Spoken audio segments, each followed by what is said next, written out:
చేతన రథం ప్రేక్షకులకు స్వాగతం, నమస్కారం. పాలేటి కృష్ణవేణి సోషల్ మీడియా వేదికగా ఎలా మాట్లాడిందో, ఎలా వ్యవహరించేదో, ఎలా పచ్చిగా బూతులు తిడుతూ వీడియోలు పెట్టేదో మనకు తెలిసిన విషయమే.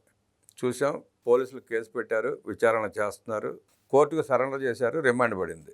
ఈ సందర్భంగా అంబటి రాంబాబు ఆమెను కలిసి బయటకు వచ్చి మీడియా సమావేశం పెట్టి మాట్లాడటం సభ్య సమాజం తల ఎత్తుకునే విధంగా ఒక ఆడపిల్ల వ్యక్తిత్వ హనాన్ని పాల్పడినట్లు మాట్లాడటం ఖండిస్తున్నారు సోషల్ యాక్టివిస్ట్ శ్రీలీల గారు.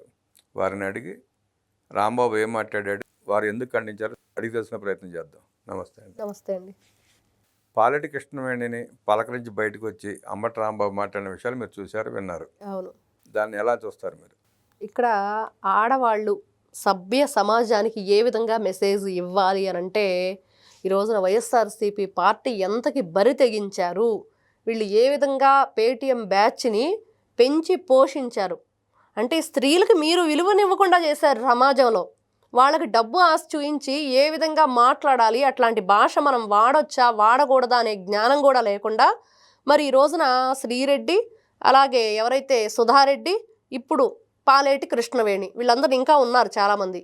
మరి ఈ రోజున బయటకు వచ్చిన వాళ్ళు కొంతమంది, మీరు చెప్తున్న మొన్న అన్నారు అనితారెడ్డి అని, ఇట్లా కొంతమంది ఉన్న వాళ్ళల్లో ఈ రోజున ఈవిడ పోలీసులకు పట్టుబడటం, ఎవరైతే పాలేటి కృష్ణవేణి అని ఉందో ఆవిడ అదేవిధంగా హైదరాబాదులో ఆవిడని అరెస్ట్ చేయటం, దాచేపల్లి పోలీస్ స్టేషన్కి తరలించడం, అక్కడ ఇంట్రాగేషన్ చేయటం, అక్కడి నుంచి ఎవరైతే కోర్టులో హాజరుపరచడం జరిగింది. మరి ఈ తరుణంలో ఏం జరిగిందంటే, గుంటూరులో మాట్లాడితే చాలు అంబటి రాంబాబు గారు నేనున్నాను వైఎస్ఆర్సీపీ పార్టీలో, జగన్మోహన్ రెడ్డి గారు ఒకసారి చూడండి నేను మాట్లాడుతున్నాను అనుకుంటున్నారా? మరి ఏ విధంగా సమాజానికి మెసేజ్ ఇస్తున్నారంటే, ఫస్ట్ ఆ స్త్రీ ఎందువల్ల బయటికి రావడానికి కారణం ఏంటి, ఎవరి వల్ల ఈరోజు ఆవిడ వ్యక్తిత్వ హననం జరిగింది, అసలు ఆవిడ ఈ రోజున అలా మాట్లాడటానికి కారణం ఎవరంటే వైఎస్ఆర్సీపీ పార్టీ. అదైతే మనకు క్లియర్ కట్గా కనిపిస్తుంది. ఈ రోజున పోలీసులు ఎందుకు ఆవిడని అరెస్ట్ చేశారండి? భయంకరమైన బూతులతో పోస్టులు పెట్టడం, ఇష్టం వచ్చినట్లుగా మాట్లాడటం, ఫోటో మార్ఫింగ్స్ చేసింది. మరి దానికి కారణం ఎవరు? పార్టీ. మరి ఇదే పార్టీ వాళ్ళు మాట్లాడే మాటలేంటి? ఈ రోజున వచ్చేసి ఆవిడ్ని పోలీసులు ఏదో తిట్టారని, తినటానికి ఫుడ్ కూడా ఇవ్వలేదని, తాగటానికి మంచినీళ్ళు ఇవ్వలేదని, చాలా ఘోరాతి ఘోరమైన వర్డ్స్ యూజ్ చేశారని చెప్పేసి అంబటి రాంబాబు గారు మాట్లాడుతున్నారు. మరి ఈ విషయానికి వస్తే దాచేపల్లి పోలీస్ స్టేషన్ సిఐకి ఇది ఒక సవాల్. మరి అతనే ఇక్కడ నిరూపణ చేయాలి. ఎందుకంటే ప్రతి సీసీ కెమెరా ప్రతి ఒక్క చోట ఉంటున్నాయి. మరి అక్కడ ఏం జరిగింది అవన్నీ కూడా ఫుటేజెస్ చూయించి అంబటి రాంబాబు గారి మీద కేసు వేయాలి. ఈ రోజున ఎందుకు ఇట్లాంటి పిచ్చి మాటలు మాట్లాడుతున్నారు? అసలు రషీద్కి అసలు దీనికి సంబంధం ఏంటండి?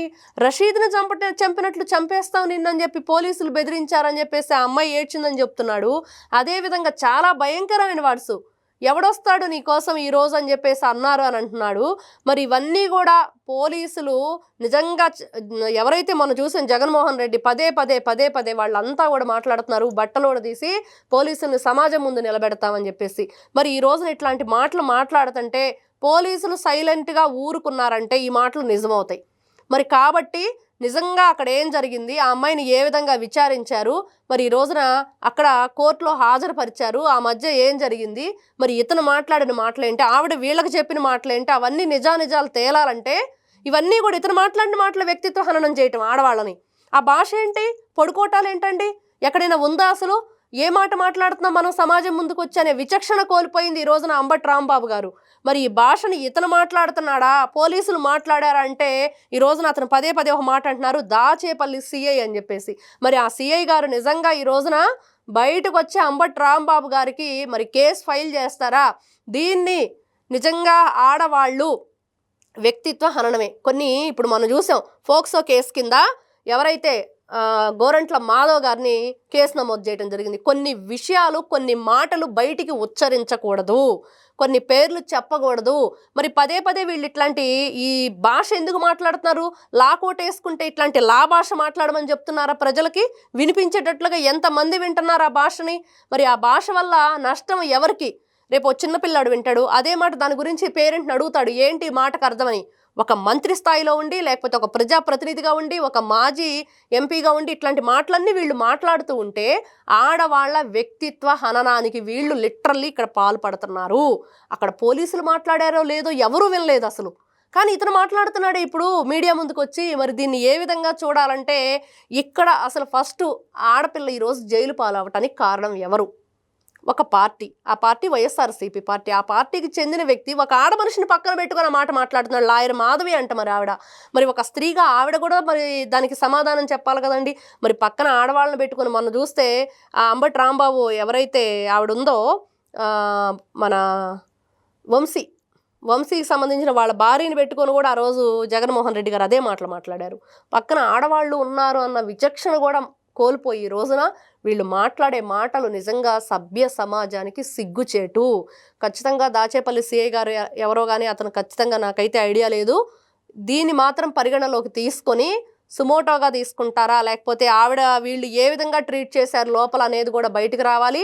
మరి దానికి సంబంధించిన పూర్తి వివరాలు కూడా ప్రెస్ మీట్ పెట్టి ప్రజలకు తెలియజేయాల్సిన బాధ్యత ఇప్పుడు అతని మీద ఉంది. అదేవిధంగా ఈ రోజున ఒక స్త్రీ బయటకు రావడానికి కారణమైన అంబటి రాంబాబు గారు వాళ్ళ పార్టీని మర్చిపోయినట్లున్నారు. ఆ అమ్మాయి ఈ రోజున ఆ విధంగా నిజంగా అటు పుట్టింటికి అత్తింటికి ఇంట్లో బిడ్డల్ని భర్తని వదిలేసి అరెస్ట్ అయ్యి జైలు పాలైందంటే కారణం వైఎస్ఆర్సీపీ పార్టీ.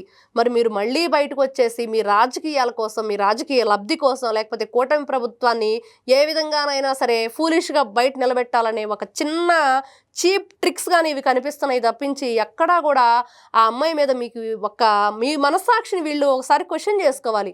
మనం మాట్లాడేటప్పుడు మనం విచక్షణతో మాట్లాడుతున్నా లేదని.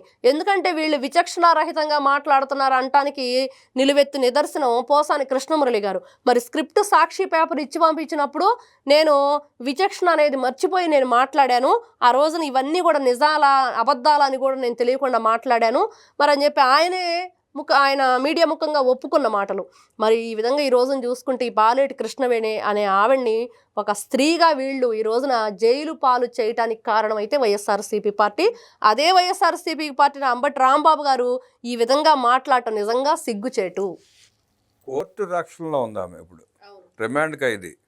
ఆమె గురించి అతను బయటకు వచ్చి అలా మాట్లాడటం, మీరు అన్నట్టు ఇమీడియట్గా సిఏ గారు తక్షణం చర్యలు తీసుకుని కేసు పెట్టి రాంబాబుని ప్రాసిక్యూట్ చేయాలి. లేదంటే ఇలా వ్యక్తిగత హననానికి పాల్పడుతూ ఇంకా దిగజారుస్తూ ఆమెను అల్లరి చేయడం అవుతుంది. నిన్న అనితా గారు, హోమ్ మినిస్టర్ అనితా గారు కూడా ఫోక్సో చట్టం గురించి చాలా పెద్ద వివరణలు సవరణలు దాంట్లో ఉన్నవన్నీ కూడా మనకు చెప్పారు. మరి అట్లాంటివన్నీ కూడా తెలుసుకున్నప్పుడు ఏ భాష మనం మాట్లాడాలి, ఇప్పుడు ఈ రోజున ఒక ఖైదీ గురించి బయటకు వచ్చి ఇట్లాంటివన్నీ మాట్లాడటానికి వీళ్ళకి హక్కు లేదండి ఫస్ట్. మరి ఇవన్నీ కూడా పరిగణలో తీసుకొని సిఐ గారు ఖచ్చితంగా దీని మీద వివరణ ఇస్తూ ఆయన మీద సుమోటోగా చర్యలు తీసుకోవాలి. అంబటి రాంబాబు వ్యాఖ్యల్ని తీవ్రంగా ఖండిస్తూ శ్రీలీలా గారు చెప్పిన విధంగా సిఐ గారు రాంబాబు మీద యాక్షన్ తీసుకోవాలని కోరుకుంటూ ధన్యవాదాలు, నమస్కారం.